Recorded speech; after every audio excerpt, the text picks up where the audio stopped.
This is the Stine Seedcast. I'm your host, David Thompson. Join me as we visit with growers, agronomists, seed experts, and other industry professionals about seed, agronomy, and the business of farming. Hello, and welcome to the Stine Seedcast. I'm David Thompson, National Marketing and Sales Director for Stine Seed Company. Today, our guest on the Seedcast is Stine Soybean Research Team Leader Doug Beavers. Thanks for joining me, Doug. Yes, it's great to be here, David. So like a lot of the employees here, Doug actually measures his tenure with Stine in decades. So he's been here how long? 36 years. 36 years. And I would guess that during that time, he's seen a lot of changes and a lot of company growth. So we're really lucky to have him here today to talk about his role in soybean research at Stine, the evolution of our breeding program and testing program, and maybe some of the things we might be able to look forward to. So let's get started. Well, so Doug, kind of like me, I know that you're local to the area. So I like to do for every episode of Seedcast with our guests is maybe give us a level set, talk about your background and how you came to be involved with Stine. I born and raised in Dallas Center, small farm community outside of Des Moines, and went to high school there, graduated, and then I went to Kirksville, Missouri. It used to be called Northeast Missouri State. I don't know what it's called now. Went there for a year and a half, decided it was not for me. And I came home and was looking for a job. And my parents were friends with Gene Eby and Paul Eby. And Paul worked at the farm. And so my mom said, give Paul a call. You've always wanted to be a farmer. So I called Paul and we visited. And then he had me come out and interview with Bill. And the rest is history from there. He got me in the door. So Bill, of course, has been on the podcast before and a key player in the overall arc of the Stine Seed Company and its story. So in those days, I would assume it was probably a much different looking company than it was in terms of size and scope. Would that be fair to say? That is true. I always tell people I was employee number 19. I wasn't exactly employee number 19, but when I started, there were 18 people working on the farm. Okay. So I am employee number 19.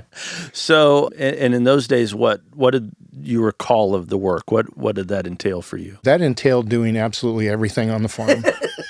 Whatever you're told. Whatever we were asked to do. In the spring we prepared seed, prepared the yield trials, went and planted, and then we carried a hoe and we walked beans all summer, field beans and plots. We helped with detasseling. We helped with the corn nursery. As harvest approached, then we got back into soybean research responsibilities. And it was a race between us and the farm crew to get done first. Whoever got done second had to help. Okay. Yeah. So we tried to always get done. Back then, it was pretty much just Rodney and I. Bill would look at data, and then Rodney and I would get to jump in a tractor and haul grain to the elevator for Fred and the farm crew.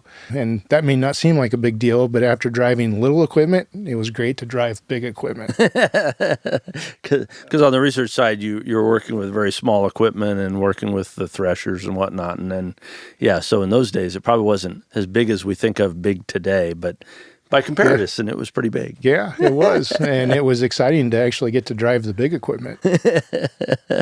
So talking about, again, those earliest days, you and Rodney, and of course, working with Bill, any memories of that time that kind of stick out to you from your I'm sure there were a lot of lessons early on. I guess any of those stick to your mind? Yes, a lot of lessons. Bill was, bless his heart, I think he could have had a heart attack every single day working with Rodney and I. He doesn't have patience, but his patience were tested. When we learned how to plant, Rodney and I were a planting team. We made so many mistakes, and we'd have to fix them and then move on. In this industry, you only have about a 4-week window to learn something, and then you have to wait a year to do it again. And so learning to plant, Rodney had a year on me. He started a year before I did, but it took us 2 or 3 years to get really good working together. Bill and Rodney and I planted all the corn and soybean plots. Paul Eby had a crew, and they planted, we used to have mini rows, but we would travel, and then we plant everything at home. And we'd have to come home and plant the soybean crossing block and help with the corn nursery. So today we have sort of some satellite groups that kind of help that do different areas. Now, was that not so much the case in those days? Correct. We did not have any satellite stations. It was just us. We went as far north as Wheaton, Minnesota, which is the North Dakota-South Dakota border. Okay. And we went south of Kansas City. We went a little bit into Illinois. Most of it was in Iowa, Minnesota. And like you said, you have this 4-week window of planting, and maybe it's a little longer because of your north-south spread. But at any rate, it's a fairly compact period of time that all that has to happen. And Mother Nature will have her way, I suppose, as well. Yes. And if it rained somewhere, you came home, you unloaded, and you loaded up, and you went somewhere else. We didn't have people bringing us seed. You took enough, and you planted, you came home, you reloaded, and you went back out. Tell me a little bit about what it is you do within the organization. As I said, you've done it all, and probably on certain days still do it all, but what do you claim as the work that you would do on a regular basis within the organization? So the first 20 years I was here, I ran equipment. Okay. So I planted and I harvested, but that also meant we did work in the office. 15, 16 years ago, my body gave out, was tired, and Bill needed help looking at data. So I came back and started doing strictly office work. So now I look at all the fall harvest data and decide what advances. And then in January, I take all the harvest data from Argentina and look at it and then decide where and how everything gets planted. So I'm setting up the locations for our spring, which we have 118 locations this year, I believe. And then I coordinate all those efforts with the station managers. So they follow under my umbrella of responsibility. So I'm coordinating all of our efforts with them to make sure we get everything done. And those stations would be places like Libby, Minnesota, Horace, North Dakota, Forest City, Arkansas, and then Sheridan, Indiana. We have a person in Illinois that he is dual. He does agronomy and research. Tyler helps us find locations and set up farmers. Yep, Tyler's been on the podcast before. So one of the things I think is really, special about your team and the group that you work with, I've always thought was interesting is, Bill, of course, as I said at the outset, has been a part of this for a long, long time.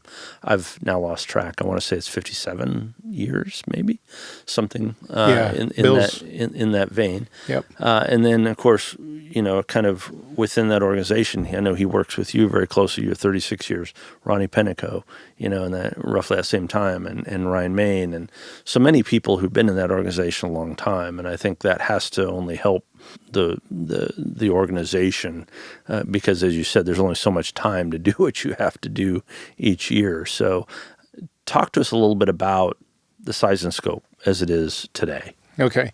So when I started, we had 50,000 research plots total company-wide. And Bill, we planted them all, and then Bill harvested the ones on the road. We had, I believe Paul also did some of the home ones, but Bill pretty much did it all. And then he came back and looked at all the data. Back then, we didn't go to Argentina in the winter. So we had all winter to look at data and pull seed and get ready for the next spring. So to put that in perspective a little bit, this year we planted 1.4 million research plots in 13 states with the help of our 5 stations.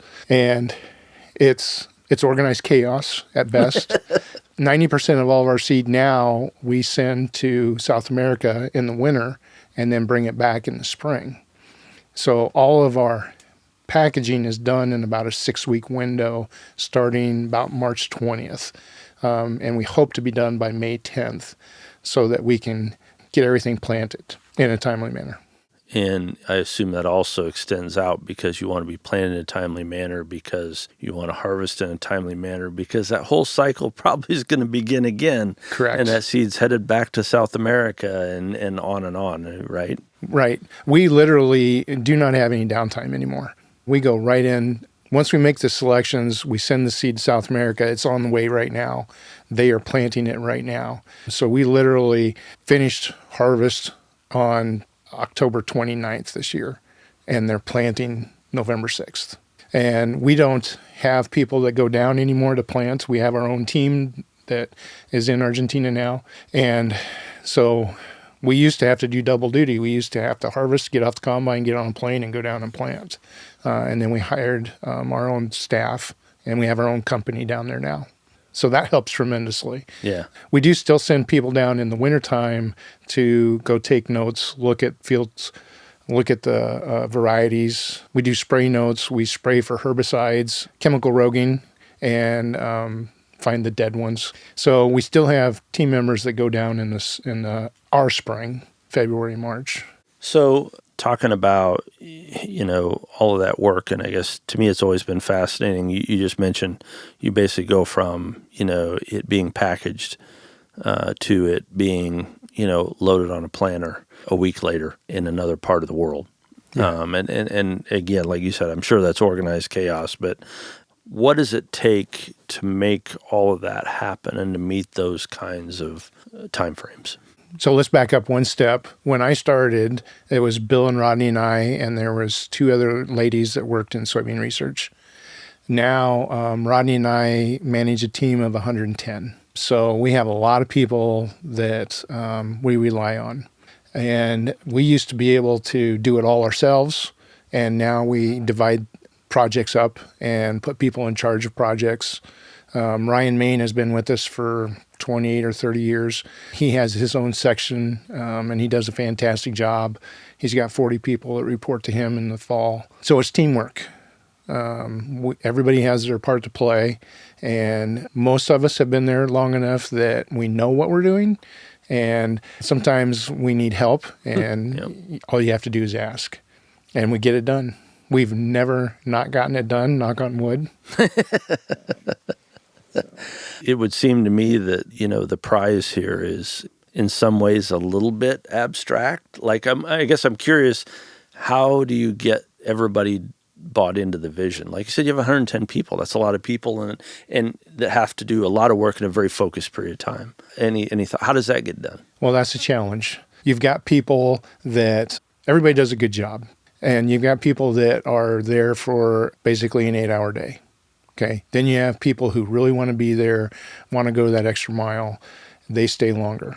And then you have some people that are crazy enough to be there for 36 years and we never go home. We have a variety of people, and everybody has an interest in how much they want to participate, I guess is a good way to say it. They're vested to the limit they want to be. But it is a challenge, especially hiring new people now. We used to have farm kids that understood farm life and the hours, and that it's seasonal. And that we don't have that anymore. But we find people and we groom them. Some people stay 2 or 3 years and decide it's not for them, and they move on. It's getting harder to replace those people, though. I'm sure. I've always said it's hard to find people who want to keep farmers' hours, but not necessarily be in business for themselves, right? One of the great values, I think, of agriculture, especially for a farmer, is, hey, I'm my own boss. I do my own work.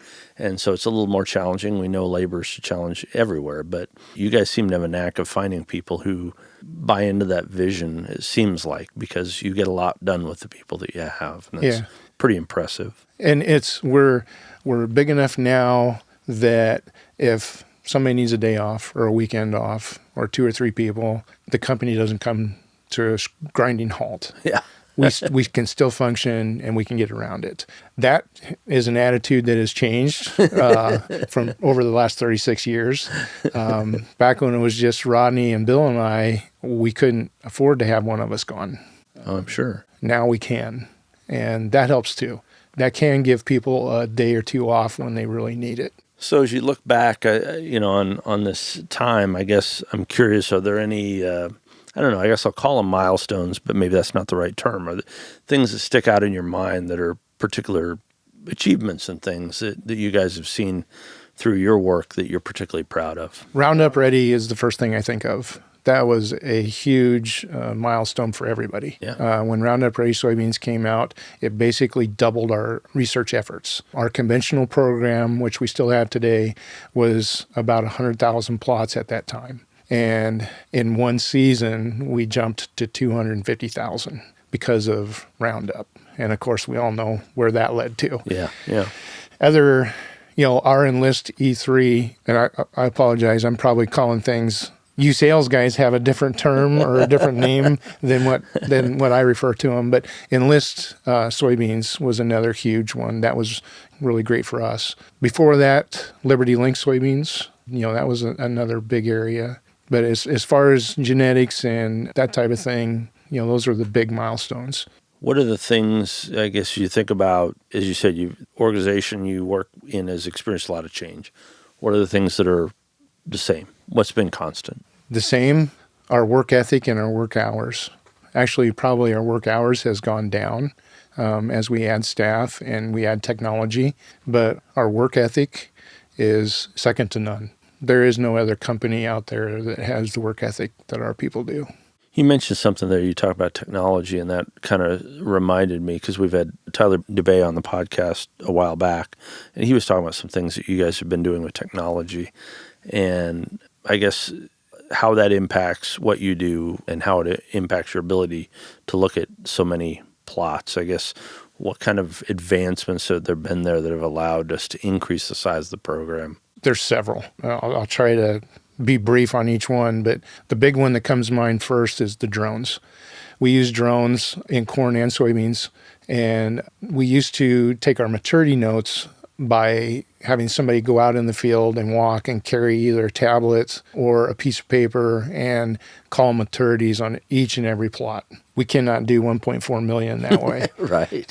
So with the help of an outside company, we have algorithms now that we can fly drones and take our notes. This year, we took a little over 1 million notes, and we did it with 12 drones. Yeah, and so a drone goes up and flies for 15 minutes, comes back down. We have the pictures of the entire field. And then a week later, we have all the maturities of that field. Based on the vegetative color or lack of growth. Or lack of growth or something. Yeah. So that has helped tremendously. I used to have 35 people that would take maturity notes in 13 states, and we could not do that today.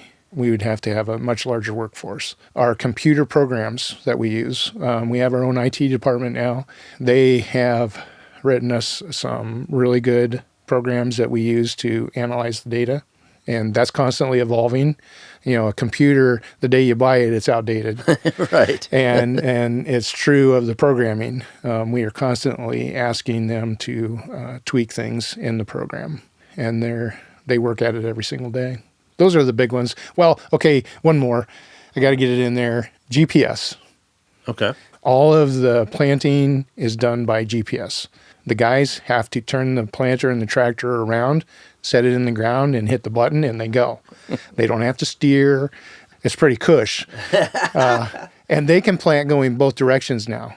When I planted, we planted one way, and we deadheaded back to try to get the alleyways to line up. So that's an interesting story, and I wonder if you'd take a minute and go through that, because I've heard this story before. And I think this is a neat idea because it's an indication of how unique you guys are as an organization. Talk a little bit about how planting was done in the original days, and then how Stine evolved it to meet the need, and then ultimately where we got to. Right, as I understand it, there were several iterations to try to make plot planting work. Is that right? Correct. Yes. So back in the day, we had 4-row planters. And so, for example, you and I would sit on the back of the planter, and you would dump, and I would dump one envelope each hand into each row. So you're dumping 2 envelopes at a time. I'm dumping 2 envelopes at a time. And we had a very rudimentary computer on the planter that ran off the transmission, and it had a pulse generator, and it would count 10 feet. And then it would trip our cups that hold the seed and then let them down. And so every 6-7 seconds, we're dumping envelopes. But even that was somewhat of an advance from it was check Check cables. You check cables, right? Yeah. So you guys thought you were really high at that point. Correct. Okay. Before I started, we had check cables, and that was a cable that ran the length of the field, 550 feet, and it had little balls on it that would go through what was called a check head every 10 or 12 feet, and that would trip everything and make it work. So when we went to the pulse generator, that was light years ahead. Right. But the disadvantage with the pulse generator was that we could not plant going both directions. With the check head, we could, and with the new GPS, we can as well. The tractors were tiny tractors. So we had just a small 4-row planter and a little Massey Ferguson 250, which is not much bigger than a garden tractor. Yeah. But they had to be small enough that we could pull them on a 20-foot bumper hitch trailer. Okay. And we didn't plant that many acres, relatively speaking. Right. The stuff the guys use now are custom-made planters. We're planting 4 plots at a time instead of 2 plots at a time or 1 plot at a time. And everything is GPS.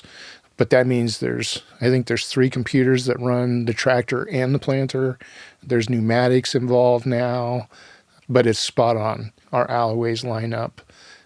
So we used to have this really bad job called end trimming, and you had to go clean up the alleyways, and you had to hoe like a foot off of each end of each plot, which we could not do today. But that was the advantage of the GPS. So today, as you said, you're doing, somewhere in the neighborhood of 1.4 million, right? Correct. And all that with the goal of finding the very best. Correct. Is there a difference? We talked about things that you think, you've said are hallmarks of our program. Maybe to put a finer point on it, how do you think the program you guys employ is different from anybody else in the industry? Or is everybody doing some variation of the theme? We're pretty much everybody's doing the same thing. Plots are plots are plots. But how we get to them is where we differ. We have one centralized location that makes all the decisions. So that's here at the farm. Whether it's Bill or Harry or Chuck or myself. Other companies have all these satellite stations, and you can see them running up and down the highway. Every 100 miles, there's a bear station. And they have their own breeder, and that breeder has his own agenda, where here we have one agenda. And we do everything here in Adel, and then we distribute it to our satellite stations. That's probably the main difference. Okay. So centralized command and control sort of Correct. Approach. Yep. And there's no bureaucratic red tape. If a decision needs to be made, we can make it. Most of the time, there's only 4 or 5 of us that need to make the critical decisions, and we just pick up the phone, get everybody on the phone, decide, and it's done and over. Yes. One of the great things about our organization is we've said you can have an answer in 5 minutes. Correct. You won't always like the answer, but you'll have an answer. Yeah.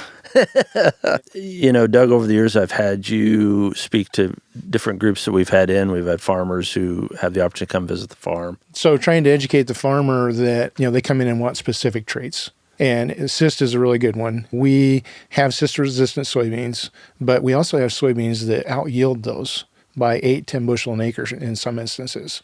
And trying to educate them that there are options is a challenge. The other challenge to that is the marketing behind other companies. They come out and tell the farmer, you have to have this cyst line or you will not get yield. Or you have to have light tawny pubescence. And so trying to battle other companies' marketing is a challenge not only for us, but for you guys as well.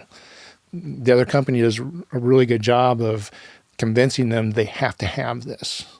And we have options that they don't have to have that specific. So yeah, at the end, it forces the conversation. We have to say, well, what's your goal? I mean, our job on the sales side should be to go to the grower and say, okay, what are you really trying to accomplish here? And then let's find the products of fit. And it may or may not be exactly that trait or that characteristic or that product, right? Yeah. What we have seen is, and I'll keep referencing cyst, is we have hidden tolerances that we are trying to identify through the DNA. And it's not only us that are looking for this, all the other companies are looking for it too. But there is something in our genetic gene pool that has tolerances, not necessarily resistance, but tolerances that allow it to do well.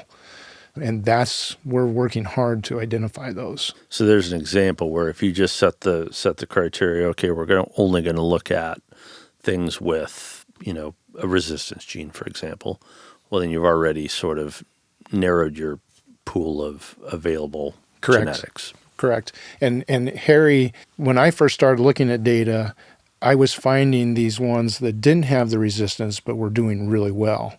And so the conversation with Harry is, what do we do with these?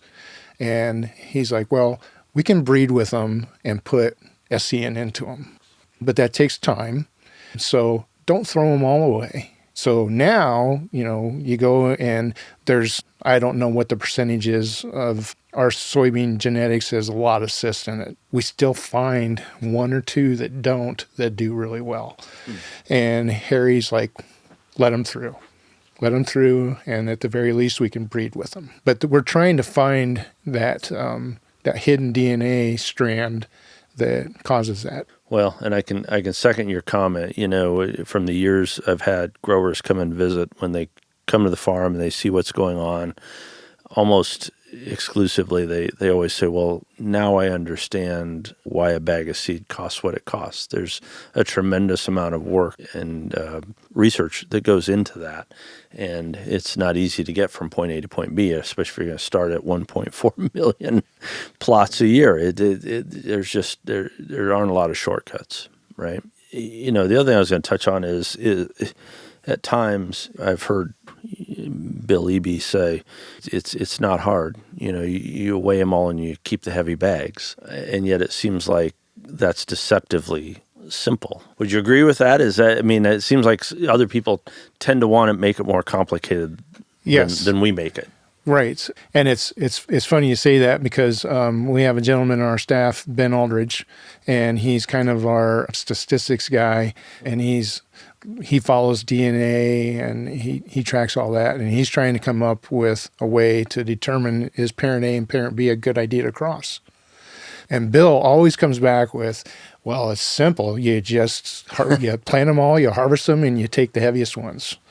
And Ben has done a lot of research into that, and he can't debunk it. Usually the heaviest ones are, they're the good ones. When you start getting into specific targeting, SCN or RPS, or trying to combine the two of those, you lose yield until you can build it back up. And unfortunately, the market is driven, we want this specific trait. But yeah, Bill's philosophy works, and it still works today. And you can't dispute it. He and Harry have done that for almost 60 years. And Harry is where he is because of that philosophy. Yeah. It's served them well.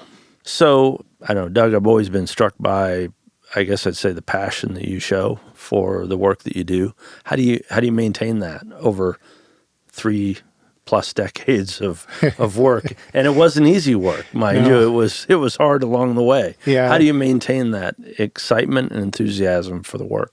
Well, fortunately for me, I found the one job that I truly love. There's times where you don't like it, but overall, this is something that I fell into, and it just fits. But the technology that comes with it, finding all these new genetics, the new technologies, that's exciting too. The trouble is that's not the way we've done it for the last 20 years. And it's hard to say, okay, let's take a chance on this. Let's try this new technology and see if it works. Or let's try this new procedure and see if it works.